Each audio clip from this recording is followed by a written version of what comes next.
I think the Indiana Pacers are one of the most underrated teams in all of basketball and are poised to make another deep run in the Eastern Conference this season. Now, we all know what happened with the Indiana Pacers last year. They were kind of this wild card team to a certain degree. They played the Bucks in the first round. I would ultimately give them the edge in that series, and they ended up pulling it off. They'd make it to the Eastern Conference Finals, where they gave the Boston Celtics their most competitive series in the entire playoffs. This team went on to win the championship, only lost 3 games. But if you remember, that was a very tight 4-game series, although it ended in a sweep. In game 1, Jaylen Brown had to hit that miraculous 3-point shot just to force overtime. In game 3, Boston had to overcome a late double-digit lead on the road with no Tyrese Haliburton. And then in game 4, Boston again had to come back late, down 8 points, and ultimately ended up winning the series.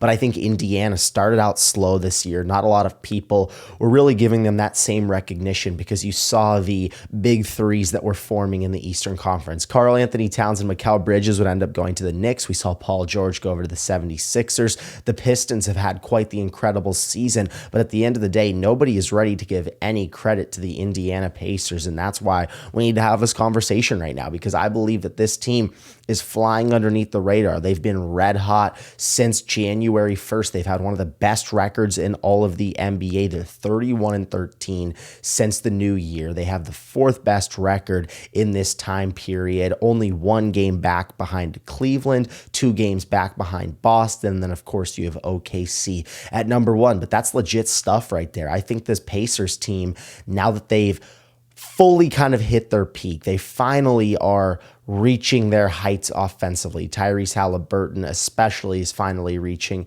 kind of his peak offensively. He's been on an absolute tear with like 20 points and 10 assists every single game. And he is really the gear that gets this engine going. He is the guy that's getting this team up and down the floor, that is creating mismatch problems, beating guys off the dribble, having all of those flashy passes, finding his guys to spot up and shoot. And we know how this Pacers team likes to play basketball. They want to score a lot of points. They want to go as quick as possible, and they're not as concerned about beating you on the defensive side of the ball as they are just getting out in transition and scoring a lot of points. And that was their identity last year, and it worked really well. Rick Carlisle knows what this team needs in order to win. It's their identity this year. They've leaned into it, and they've been quite the dominant team in stretches when they play to their strengths. And that's why I personally believe, as of right now, they're flying underneath the radar. But let's take it a step further here. I know that Indiana's the 4th seed, and they're probably going to get this first round matchup between Milwaukee or between Detroit. I think Indiana absolutely wins this series. They'll move on to the second round,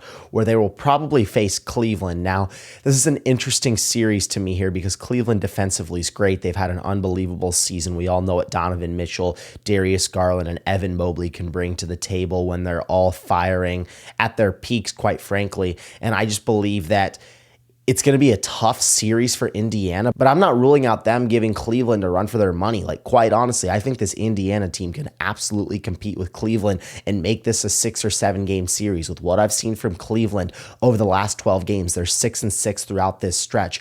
I'm not ready to just definitively say that Indiana can't beat Cleveland in a series. Quite frankly, I'm not ready to definitively say it.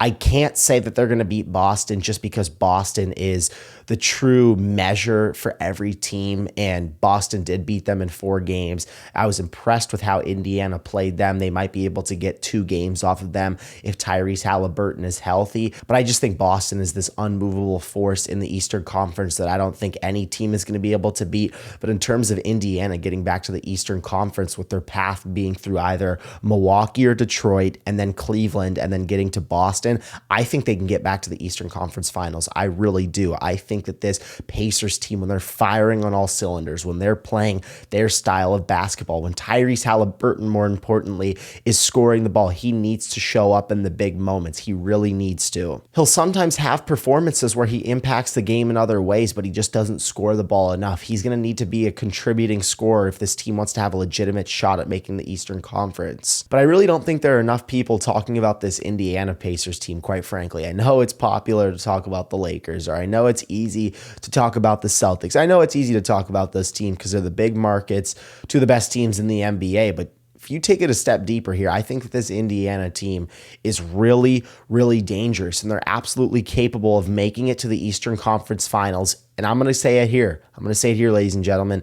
I believe the Indiana Pacers are capable of beating the Cleveland Cavaliers in a 7-game series. I'm Caden Kubler, and thank you guys for watching.